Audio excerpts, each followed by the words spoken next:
Hi, everyone, and thank you for joining us for this discussion sponsored by the New England chapter of the Society of Professional Journalists. My name is Madison Lucchese, and I'm here today with Phyllis Karras, a New York Times best-selling author and award-winning journalist. Karras is a professor of journalism at Boston University, a stringer for People magazine, and the author of 10 books. Brutal, the untold story of my life inside Whitey Bulger's Irish mob, was a New York Times bestseller.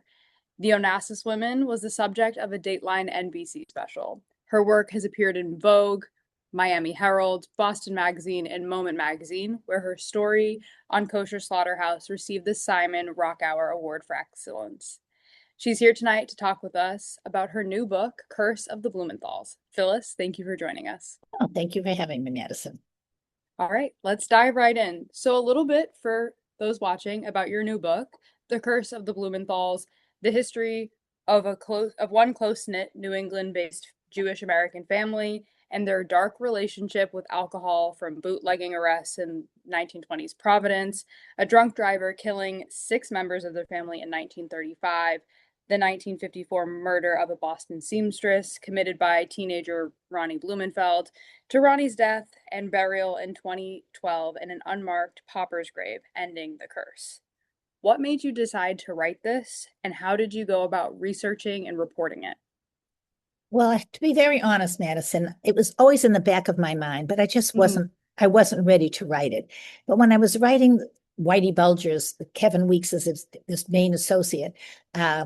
Kevin Weeks was Whitey Bulger's main associate. His story, entitled Brutal, My Life Inside Whitey Bulger's Irish Mob, South Boston Irish Mob, I kept getting these feelings of deja vu, which was so Mm. weird.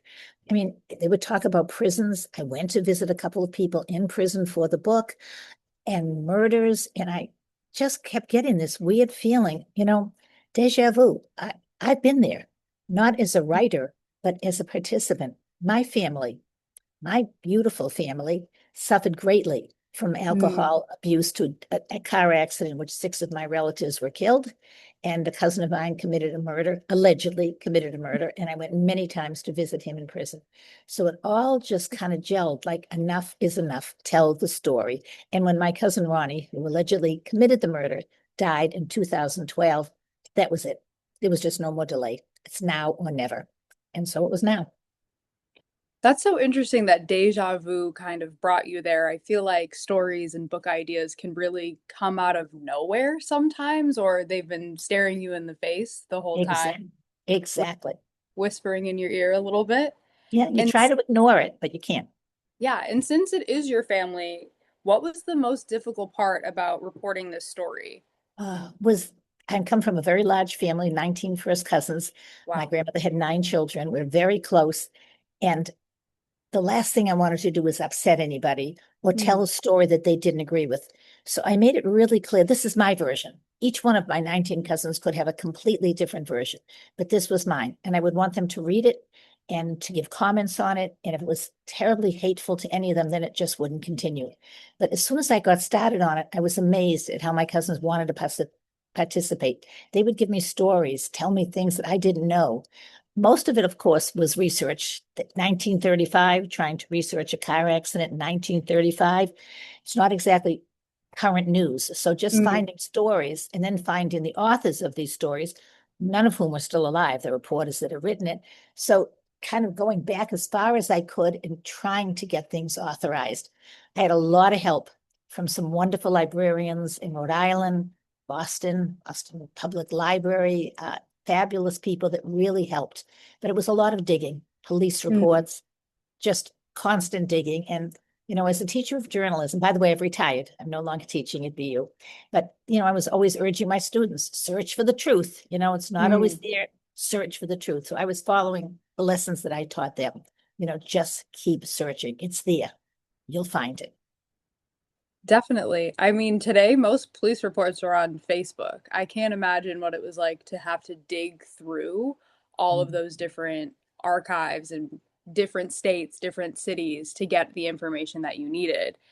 And since you've written the other books and done research for those as well, how was this one different for reporting and researching purposes?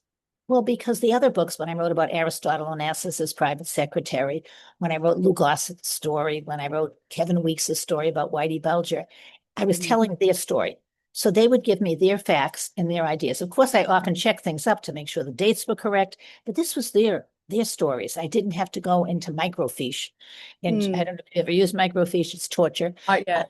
And find out, details that from them. They gave me what they had and I would check it. But this was starting from scratch. This was excavating back to 1935. And I would find a piece of an article and then I wouldn't find the rest of it, or I couldn't find the author. And if you saw my office now, it's never going to be cleaned up. Just never. It's just loaded, loaded, loaded. And it was hard because I'm not the best housekeeper in the world. So I really had to be as sharp as I could and make sure things were in some order. So when I had to check something, it wouldn't matter going through 200 pages that it was relatively there. But I wish I was a better housekeeper. I could have used a secretary or an assistant now that I think about it. Too late. It's done. Yeah, maybe for the next book. Maybe. Maybe. And since you were going through so many documents and finding so many things about your own family, was there something that surprised you the most that you learned? Yes. Oh, yes. Several things. Mm. One was that my mother had been divorced before my father. I never Oh, knew that. I had no idea. My wow. parents had been married for many years when they each died, but I never knew there was another man in my mother's life. My sister Toby and I did find, when we were going through some papers when my parents were moving from their house to a condo, a beautiful picture of my mother in a wedding gown. And whoever was with her was sliced off. It was just my mother in a wedding gown. Very typical of my mother. Never throw away a Mm, picture in which she looked good, and she did look beautiful. But I knew that my parents had gotten married in a rabbi's study on Christmas Day because none of them wanted to miss out on work. Was this a costume? Had she gone to a party and got this beautiful gown? mm, It just set something up, but that was certainly not enough to prove anything. And it was yeah. only when I started digging and I saw so many things related to a visit that my mother had made to a judge and how her brothers had accompanied her and how she tried to get a Jewish divorce, a get, and so many pages of criminal activity against the man that my mother had married. My mother got Wow. married it was October 1934 and divorced in September 1935. And the man she married, Harry Kaufman, about whom I could find nothing else about his Mm, family, was a sexual deviant. It was horrific what had happened. And she went to court, a woman in those days, with her brothers with her, and talked mm. about all the arrests that had been made for him and how he had suddenly disappeared one night, leaving her a letter saying, "I'm no good. I'm sorry for everything." And then that was the end of it. It took several years before she remarried my father, but she never told my sister Toby. She never told me. And my aunts, when I tried to question the few that were still remaining, they said, "Oh yeah, we never wanted to talk about it. It was so awful." And it was. It was a Wow. horrible, horrible marriage. And I would love to have said to her what courage you had, in going to court, in pursuing Mm, this, and telling your dirty laundry, spreading it right out there for people. It was a terrible slander for her, but she did it. I was really proud, though I never told her. mm.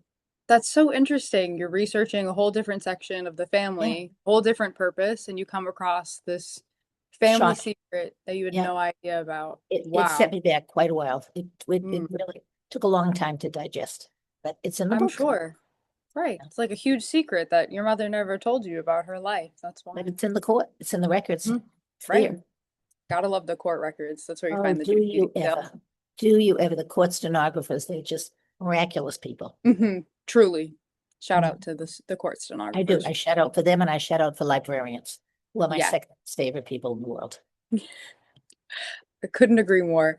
And Mm. since we're talking about the family history, what was it like to learn that your relatives were bootleggers? Did you know that before? And No, and honestly, I didn't even know what a bootlegger was, Madison. I mean, I had to look it up and see what it was. I mean, it was during Prohibition, the 18th Amendment, right. 1920 to 1933. And Hmm. it wasn't illegal in the state of Rhode Island, which never ratified the amendment. And this is where it happened. But they still had to condone. They had to live by that standard. So it was a crime. But Hmm. these were Jews who came from Eastern Europe and they had very little money and they found that they could make some money with whiskey. They could distill it. And my uncles had an actual still, which I didn't even know was until I realized how it distills water and turns it into alcohol, which is fascinating. And it made whiskey, which they would then sell. They would bootleg it, they would carry it across rivers, state lines, do all the things you weren't supposed to do, and make money on it. Actually, the Seagrams they were Jews also who were working on whiskey, whereas the Germans who came at that time kind of had the beer industry. But they were my uncles. I found newspaper articles about them. One of them went to jail. Wow. They did wonderful, good things. They were very helpful for the community and for new immigrants, but they also made money bootlegging, which was a crime. You know, making alcohol when it is forbidden as the 18th Amendment is a crime. Mhm. I don't think it's the worst one, though, to be truthful. I'll never get over the fact that the United States of America outlawed alcohol before they gave women the right to vote. Can you believe that? And it was 13 years, I know. 1920 to 1933. It wasn't like just a 1 year thing. You know, that's Right. when Al Capone and all those criminals and everything. Women couldn't vote, but men couldn't drink. Supposedly, they drank. They Thanks to definitely Putin. found their way. Yes. Thanks, thanks to the bootleggers. Yeah. Yeah. Yeah. And since the title of the book is Curse of the Blumenthals, was that curse part of your family lore? And what had you heard about it from your relatives? Well, I think alcohol is a huge part of it. The first part of the curse happened in May 14th, 1935. And that was when a horrific car accident in which 6 of my relatives, my grandmother, my uncle, and 3 of my cousins, all under the age of 12, were killed by a drunken driver driving a huge car that rammed into theirs in a highway in Connecticut. And I Terrible. knew my mother would talk a little bit about the accident, only saying, you know, oh, of course I wasn't alive in 1935. Things would she would refer to something. Well, this happened a year before the accident. It was like a time measure. Oh, this happened 2 years after the accident. Oh, we were too busy with the accident to think about this. Actually, my mother's divorce and all that did happen right after the accident, which is probably one reason why no one in the family realized exactly what was happening. But this car accident was so beyond horrific. And my cousins never even knew the name of the driver of the car. It's like no one talked about it. It happened. We saw the burial. We could see the little headstones for 6 people. And I mean, 12-year-old Morty and 10-year-old Barbara and 6-year-old Alan, who had just gone into the 1st grade. And it was a horrific car accident. They were in a small car and they were crashed into a drunken driver who worked for a funeral home and had a huge car. And my 6 relatives died in a car that had no seatbelts. They died of broken necks. And researching it and seeing their pictures in the newspaper, and finding out so many details that my parents never talked about. I knew there was an accident. And it was very important to me, and I'm not quite sure what, maybe call it an obsession. I wanted to find out who drove that car. Who was this person? I didn't even know his name. Found out his last name was Killourey, Kilroy. And he was out that day in Connecticut drinking like crazy. Had brought a friend into Connecticut to a different city, into Hartford, because he was trying to get naturalization for his friend. So while he was getting ready to go into court, he was so terribly, terribly drunk that the judge threw him out and said, I'm not listening to anything you might have today because you're so obviously terribly drunk. So he got back in his car and drove to several more taverns and drank and drank. And then when my little car was coming back from visiting a relative in the hospital, the father of 2 of the children, the son of one of the grandmothers in the car, that big, horrible car with a drunk driver behind it crashed into my relatives. He survived. Mr. Kilroy survived. He served 14 months in prison for killing 6 people. Got his license even before he was released for prison to drive. And he got his funeral parlor license back too. There was a lot of anti-Semitism in that time. And these were 6 Jews. And he was a strong Irish person with a family member that was a police lieutenant.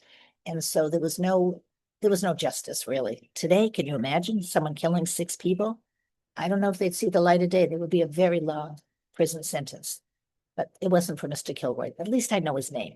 And that's sort of important to me. I want to mention the names of my cousins, you know, Barbara and Morty and Alan. I just want those names to go there. But Mr. Kilroy lived 45 years after that accident and had a pretty good life. So after the accident, he, went to prison for 14 months and then he just went back to driving and working in funeral service. Exactly. He owned a funeral parlor. Yep. Oh, And wow. I wanted to find a relative of his. This is another obsession. Did Hmm. he have a granddaughter or someone? I don't know what I was going to do. Maybe I wasn't going to scream at them. I was just going to say, do you know your family history? I just wanted them Yeah. to know it. Madison, there was no one. There was no Hmm. relatives left. They were all gone. He had two wives, both died. He had one daughter. She died. She had a grandchild. The grandchild, I couldn't find a blessed thing about, except that she had also died. And as depressed as I was about that, in a way, I kind of felt good because I was thinking the Kilroys are all gone, gone. Hmm. But we Blumenthals, who tried to wipe off the face of the earth, we're still living. And I have cousins and second cousins and third cousins, and we're alive. And that, as I said, was a crazy obsession, but it gave me some tiny spark of hope. I understand the obsession though. I think if I found Do out you? something like that, I would want to dig in deeper and find out more. Yeah, It's part of your family history. It's, the curse of your family that's become part exactly. of the lore. Were able to write a whole book about it. So, Right. So who committed the first act, the first cursory act? And that was Mr. Kilroy. hmm, First, I right. didn't want to mention his name. I didn't want to give him credit, but there he is, Kilroy. Mhm. And as you mentioned, you have second and third cousins, and the Blumenthals have survived all of this. And Ronnie was supposed to be the phoenix rising from the ashes of your family. What was he like as a young man? Oh, the accident happened in May 1935, and Ronnie was born in October 1st, 1935, like 5 months after the accident. I mean, there were 1,500 people that came in Providence to the funeral of these relatives. It shook everybody, Mm, families. There was so much sobbing and crying at the funeral that nobody could hear a word that the rabbi was trying to say. It was horrific. But 5 months later, there's this joyous thing, this beautiful, and he was a beautiful baby. They named him Ronnie. The driver of the car was my Uncle Ruby. And he was, as you said, he was the phoenix rising from the flames. And there was just so much joy. My Aunt Edith and Uncle Barney had this one child, Ronnie. They never had another child. They spoiled him mercilessly, but that's okay because he was beautiful and everybody loved him. And he had beautiful, beautiful bar mitzvah, lots of friends. My uncle owned a liquor store. Here we go with alcohol again. And so Ronnie always had a beautiful car, pretty girls, but he was a little wild. He went to Brookline High School and he never got his degree. He never graduated high school. So my mm, aunt and uncle sent him to a private school to try to get the marks to do it. They never got it because that summer, on July 27th, 1954, Ronnie allegedly murdered a woman, Laura Shawna, who was the family seamstress and mm, was having an affair with my Uncle Barney. And it was quite a murder. And that, of course, attracted enormous attention. Again, the name Blumenthal in the newspapers, but we were not victims this time. We were perpetrators. And it mm, was a horrific thing for everybody, the shame of this. And always wondering, and we still will, did Ronnie do it? Was there help? Did my aunt and uncle help? Did some other mm, people the woman had been married 4 times before, and I will never condemn this poor victim. She was the victim, and making her anything other than a victim is horrible. But you just feel that there were other factors, other people coming in and out of her house. So maybe my cousin Ronnie didn't do it. I'll never know that. Oh boy, do I wish I would, but I don't. mm. You're just left with so many more questions that will always be unanswered. And can you tell us a little bit about what happened with the murder? How Yeah. was she killed? It's so awful. Describing how the 6 relatives died in the car is pretty awful. But this murder was pretty awful also. My mother had always kind of brushed it off. We didn't talk about it much in the family. It was something that was very shameful, and we didn't talk about it much. And my mother said, well, this woman, this seamstress, he sort of killed her by accident. She was ironing something and he pushed her and she fell on the iron and she died. And I thought, Hmm. well, it's pretty awful, but whatever. Until I started researching. And I found, Madison, this was not a little accident. This was not a little fall. Ronnie, who ever killed this woman, Laura Shonworth, first tied her legs with a piece of cloth and then took a rolling pin wrapped in wax paper and hit her head so many times that her head was positively destroyed, squashed her skull mercilessly. And then, because that wasn't enough, to be sure she was dead, a kitchen knife in her heart. And that's how they found her, with her legs tied up, her head beyond recognizable, and a knife in her heart. So Oh this was my. a heinous, vicious, awful crime. And it made the newspapers. It was all over the place, every detail. I hadn't read it at the time. At the time of the murder, I was 10 years old. And it was Mm. actually during the summer, July. I was in camp, and my parents, for whatever reason, decided I should stay at camp another month. So I didn't see anything that was going on at the time. But I read about it later. And it was no simple accident. It was a horrible, horrible crime for which all of us, take some responsibility because it was a Blumenthal. And whether he absolutely committed himself or not is still up for, I can't get a definite answer on that. I wish I could. But you have to remember that in this particular time, the electric chair, Old Smoky, was still smoking. It was still being used. Mm. The Rosenbergs, Ethel Rosenberg and her husband Julius, had just been electrocuted in New York months earlier. They were Jewish. Ronnie was Jewish. There was a big fear that Ronnie was going to get the electric chair. So Mm. perhaps my uncle had done it, but because it would have been premeditated, would have gotten the electric chair. Perhaps another man that had involved with Aura. There's just too many questions. But Ronnie did not get the electric chair. He Mhm. pled guilty to second-degree murder and went to Mm. prison at age 18 and came out 13 years later. What led you to believe that Ronnie might have done it? Well, several things. His confession, his Mm.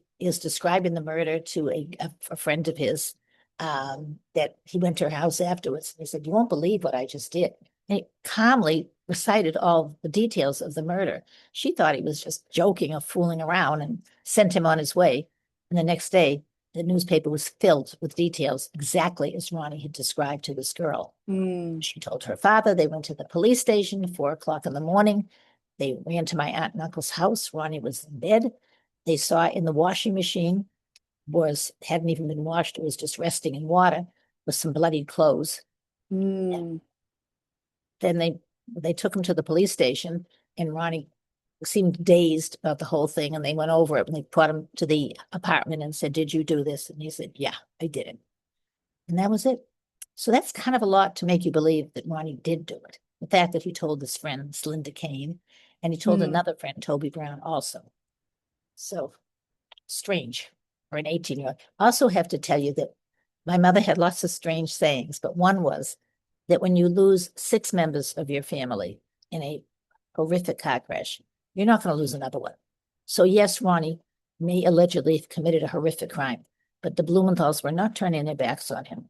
We Mm. visited all the time for those 13 years. Always. The log of the prison was shocking to me. I couldn't believe how many relatives came. Each day there would be 2 or 3, whenever the visiting day was, there'd be one for an hour, another one would come in for the second hour, and a third one for the third hour. He was our Ronnie, he was our Blumenthal, and he was alive, and we were going to stick with him. Mhm. We And did. I know that your mother would take you to visit him in prison as well. What was that like for you, Oh, especially since you were so young? yeah, I wouldn't say it was pleasant. I also have to say my mother was a horrible driver. She had generational trauma. I think I do too. Mm. Ask my husband, I think he'll agree that my mother's foot was always on the brake. She was anticipating a crash. She was the Mm. one that got the call from the state police that the members of her family had been killed by the drunk driver. And so it wasn't a pleasant drive. But she always kind of kept things relatively upbeat. It was about a 2-hour drive, sometimes 3 hours, depending on traffic in Boston. And when we went in, she always brought brisket because he loved brisket.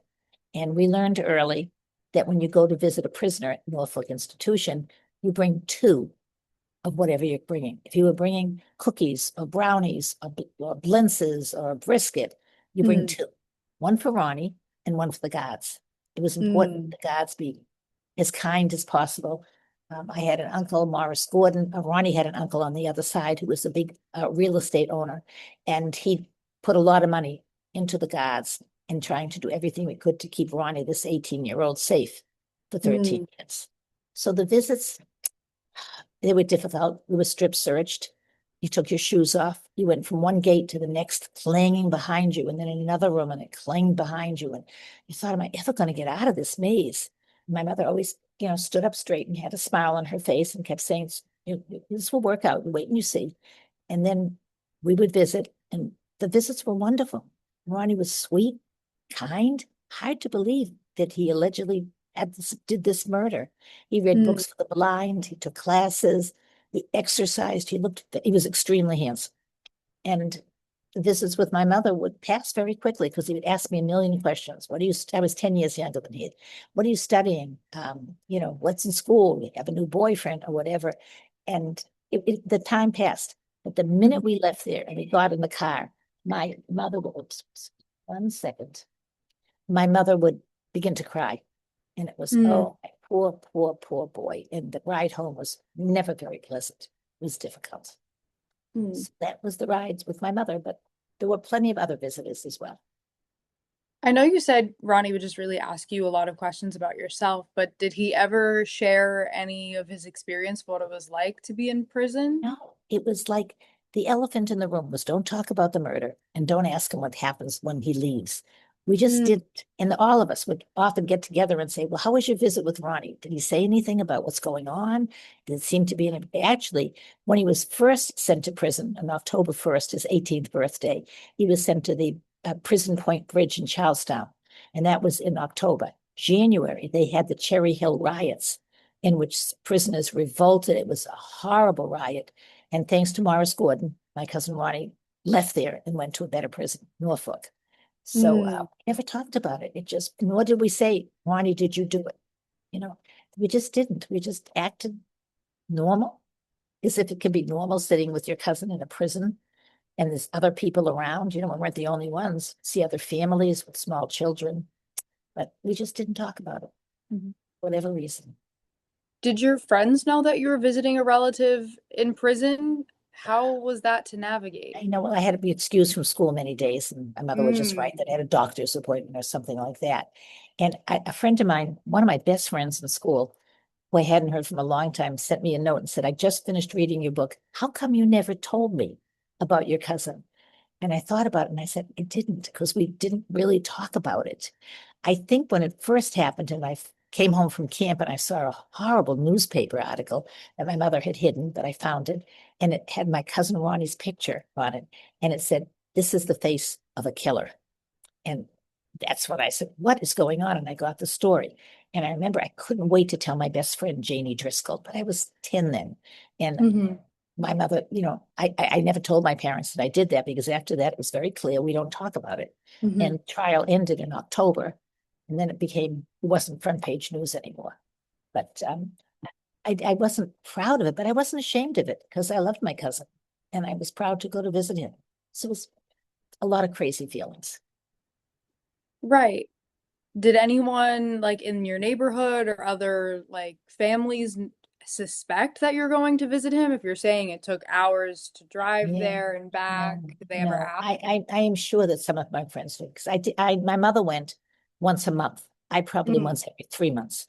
And Okay. when I was in college and was getting married, those were all the times. But it was a secret. And as I said, I wasn't ashamed, but I didn't want to brag. I didn't want to hurt my mother and my father and my cousin by talking Mhm. about it. So I came up with excuse after excuse after excuse. Never ran out of them Mhm. Worked. It seemed to have worked.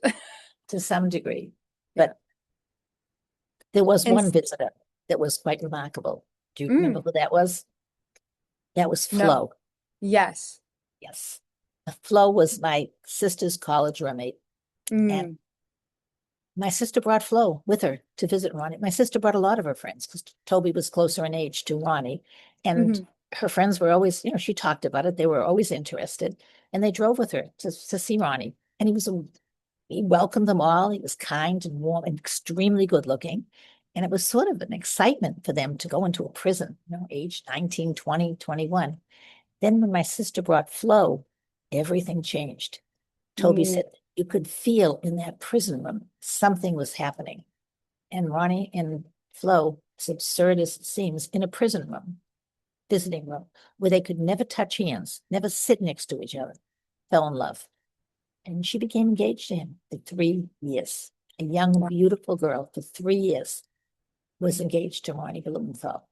And can you imagine the wedding announcement or the engagement announcement? Mr. and Right. Mrs. Swan of Medford announced the engagement of their daughter Florence to Ronald Sheldon Blumenthal, who's presently serving a life sentence for murder in Walpole.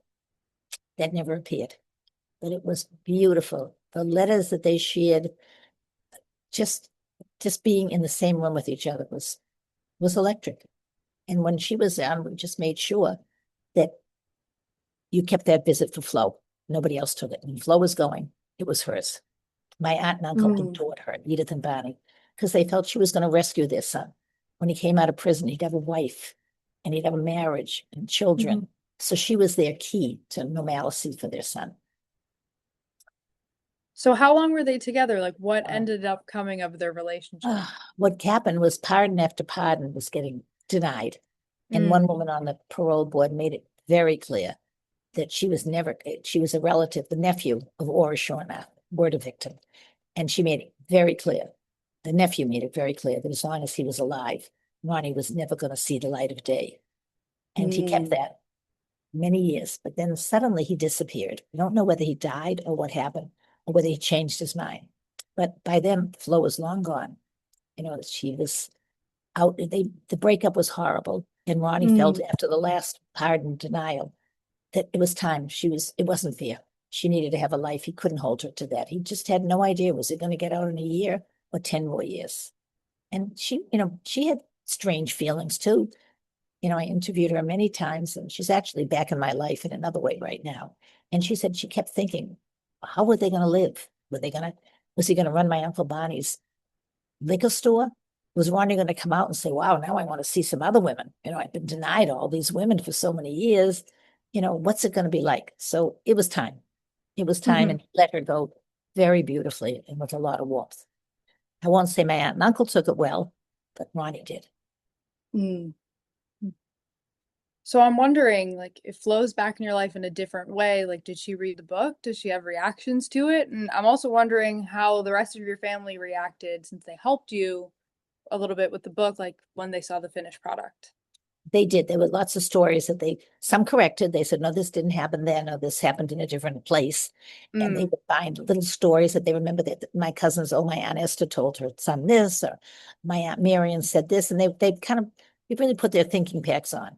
And they found things that they didn't even realize that were in their memories that they got pulled out. So I think it was cathartic for all of us in that way.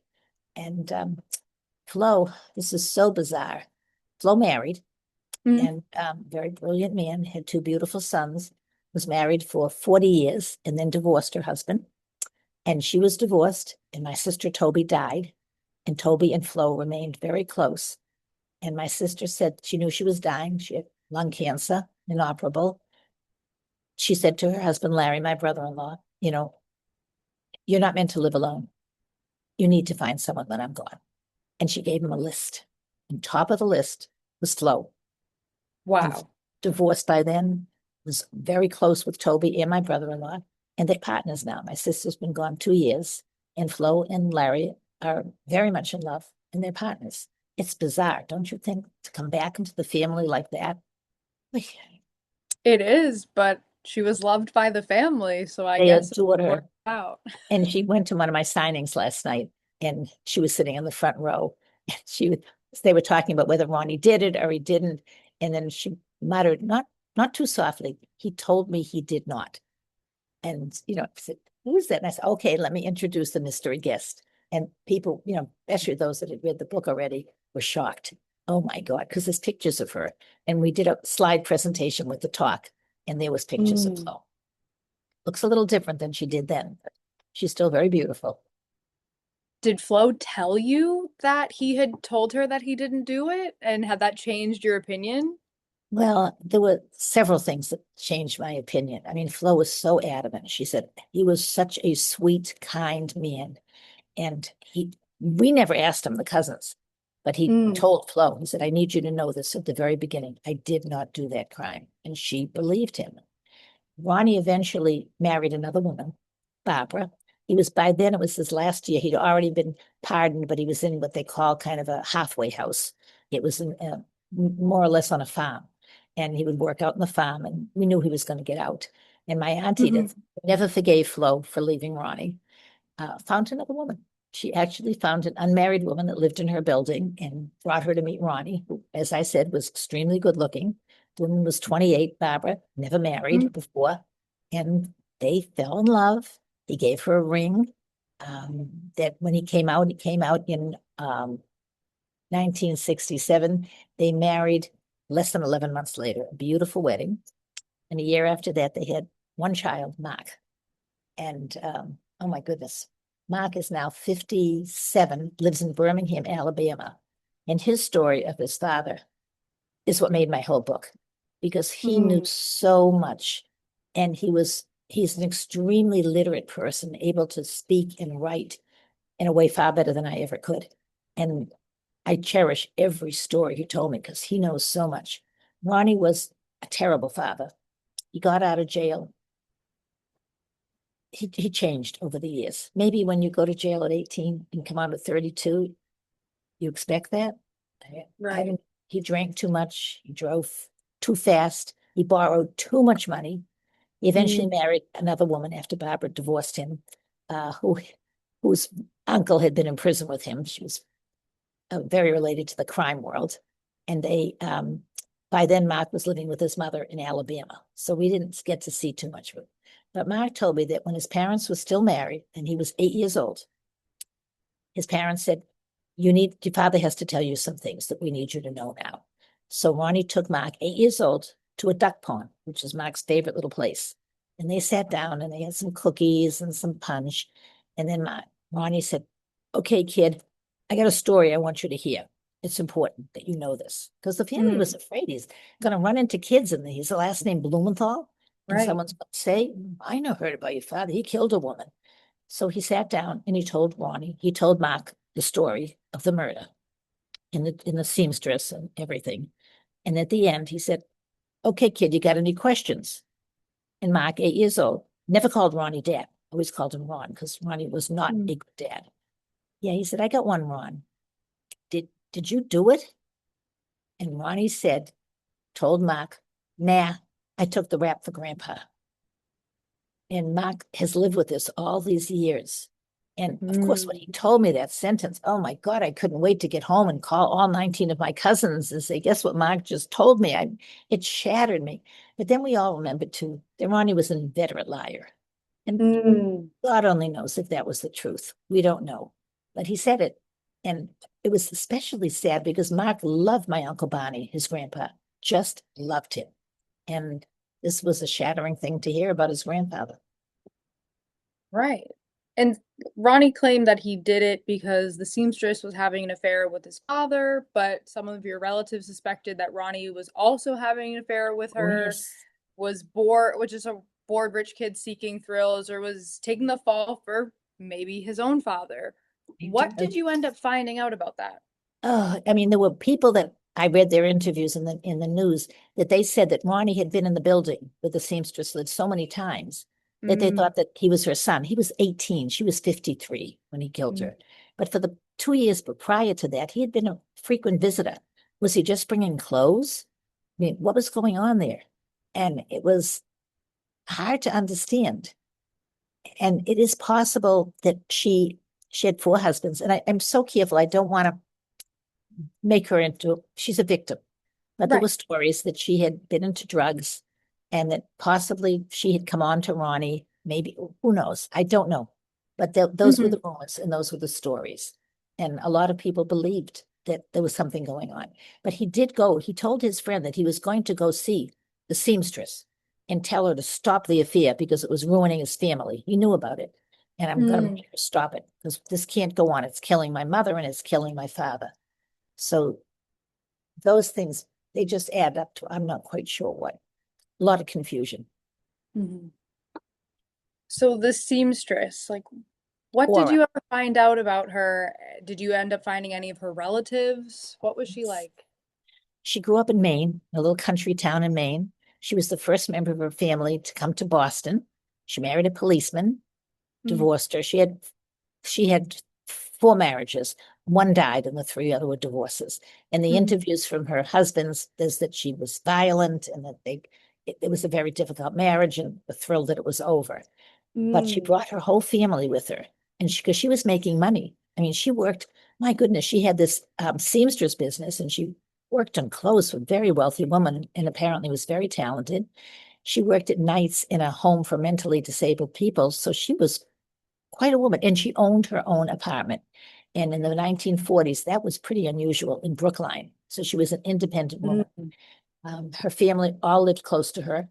It was her sister who came and found her that day when she didn't answer the phone, saw the body with a knife in it. Her Oh my. mother said incredibly kindly, I feel so sorry for the family of that poor boy, which was amazing. And Mm, they were a lovely family.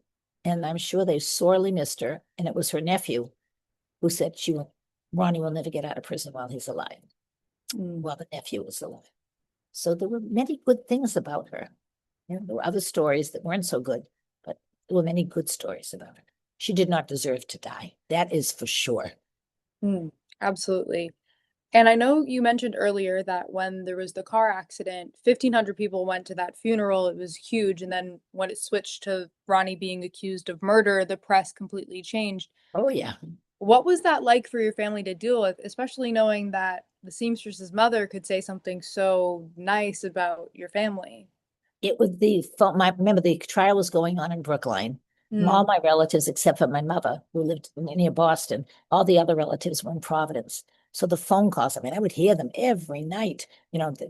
Did you see what the paper said? Did you see this? And rip up the paper, make sure the kids don't say it.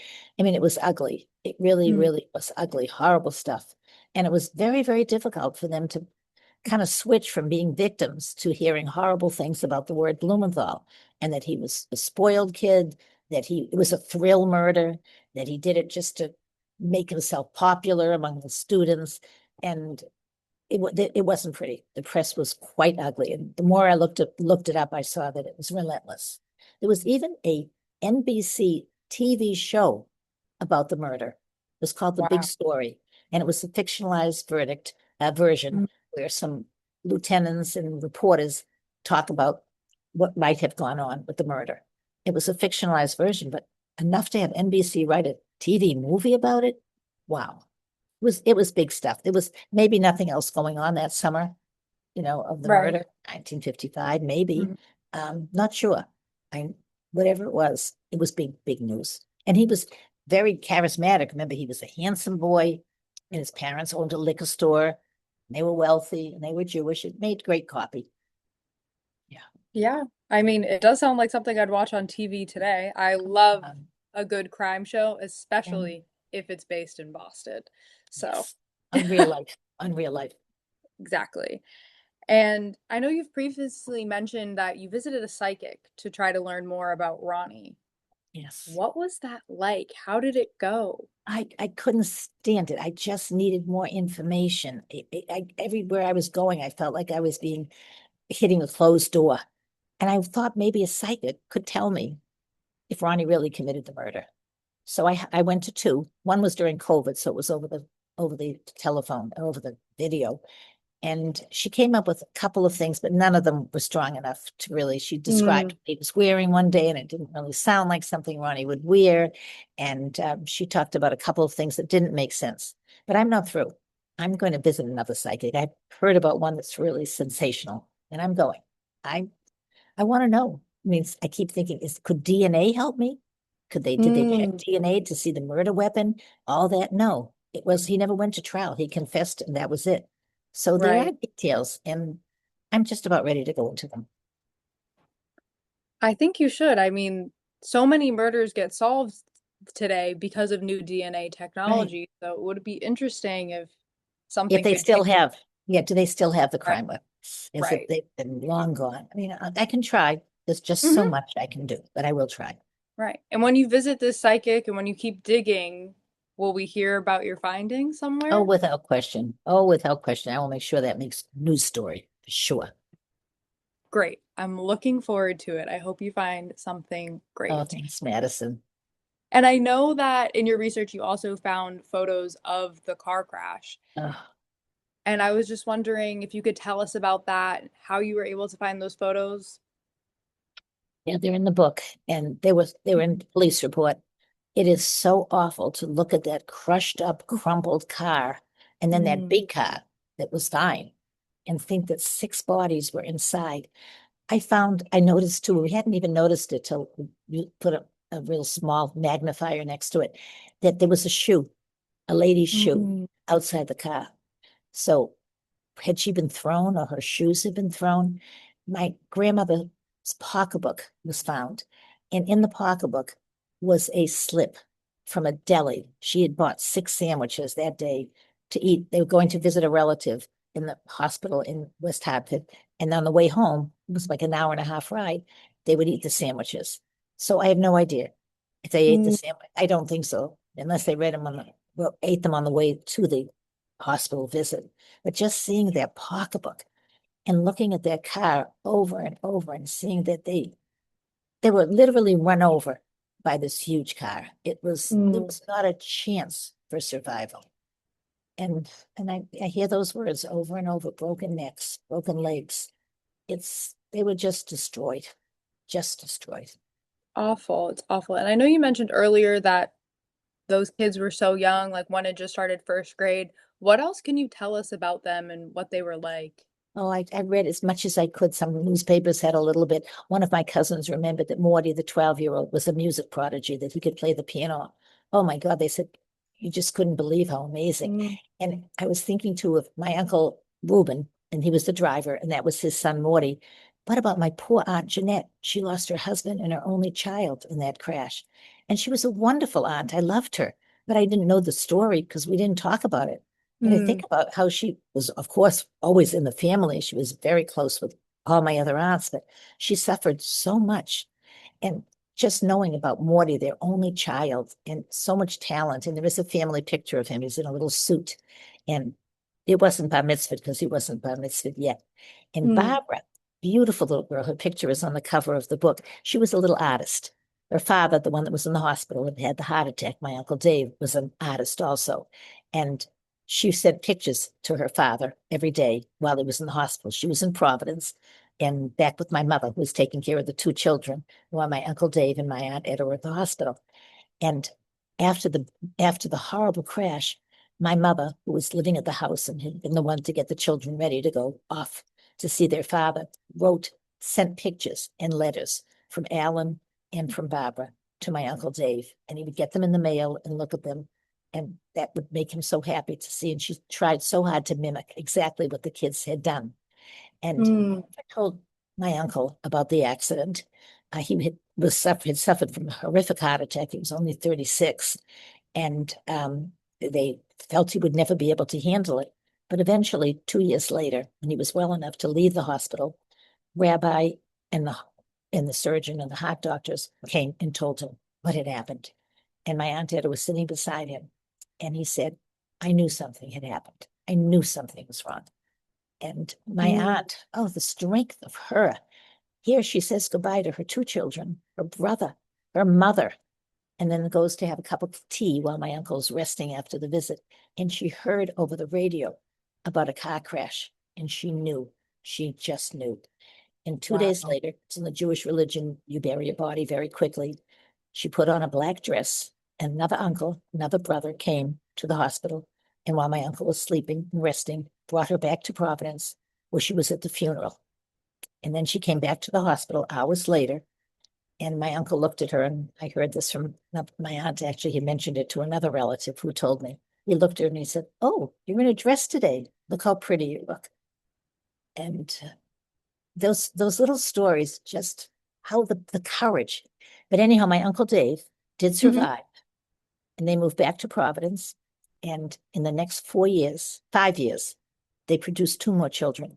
My cousin Dickie was about to turn 90. My cousin Wow. Bobby was born, he was only 22 months old when Dave died. And we lost my cousin Bobby very, very sadly a few years ago. But those two children were born and lived their lives because they were determined. But when Bobby was not even quite two, Dave had a massive heart attack and died. So Ter- Bobby doesn't remember him that much. But Dick turned out to be an architect, like his father. Mm, And that's amazing. I'm actually named for my middle name is Davida. And I have a cousin David, and I have another Philip David. I mean, the name is very precious to everybody in the family. that's so sweet. A Yeah. tragic story that has found a way to be great. And I know throughout this conversation you've been saying that family didn't like to talk about things. Your mother didn't talk about her first marriage. You didn't really No. talk about the accident. How has that changed now? Well, I'm talking. I haven't shut my mouth in a long time, and my Hmm. cousins are talking. And yes, people talk a lot more today than they did those years. And I think my relatives were afraid. There was a lot of anti-Semitism. They didn't want to rile things up. And so they were quiet. And they were also deeply ashamed. And the Mm, murder, the car accident was too painful. Nobody could talk about it with just this. As I said, the 1,500 people came to the funeral, and no one could hear a word that the rabbi was saying because of the sobbing. So you didn't want to bring it up. You didn't want to talk about it. But now I feel the freedom to talk about it. I want to talk about it. I want to commemorate those people that died in that car right. accident. It's very important. That's the Mhm. whole purpose. Absolutely. You have to do it. I mean, you're Yeah. right. In the moment, Mhm. talking about six people, losing six people, that's unimaginable. But Right. now it's just a way to, tell your family history. Exactly. It's, what else can you do but give it life through words? And you're a journalist, I'm a journalist. What do we Yeah, do? We write we and we right. tell the story. Tell the story. Mhm. That's what I'm doing. Absolutely. And since you finished writing this book, has it changed your perspective on your family at all? I have so much more respect for my mother, especially and what she went through. Mm, And my aunt Etta, Dave's wife, the mother of those two of those children that were killed. She was such a beautiful little lady, always so loving. And she had a heart condition. And when she died, my husband and I and my two children were living in Hawaii at the time. My husband was in the military. And my mother very cleverly did not tell me because I would have killed myself to get back from Hawaii to that funeral. And I probably wouldn't mm, have made it. So she wrote a letter to my husband and said, "Tell Phyllis, today we buried him. It's over." Buried her, my Aunt Etta. And wow. I was so angry, but she's right. I couldn't have gotten Mhm. back in time. I just couldn't have. But first thing I did when we came back from our tour of duty was to go to the cemetery and see her grave. And she was a wonderful knitter. I had sweaters and afghans and so much of my Aunt Etta and her strudel. We had our first real book launch the other night, and my friends and I sat, my niece made strudel from her recipe and passed it out. And it's the best strudel you've ever tasted in your life. That's so sweet. My Aunt Etta's. All right, Phyllis. Well, thank you so much for joining us tonight, Thank and you, thank you for Madison. everyone that's watching. Mhm. Thank you, Madison. Your questions were great.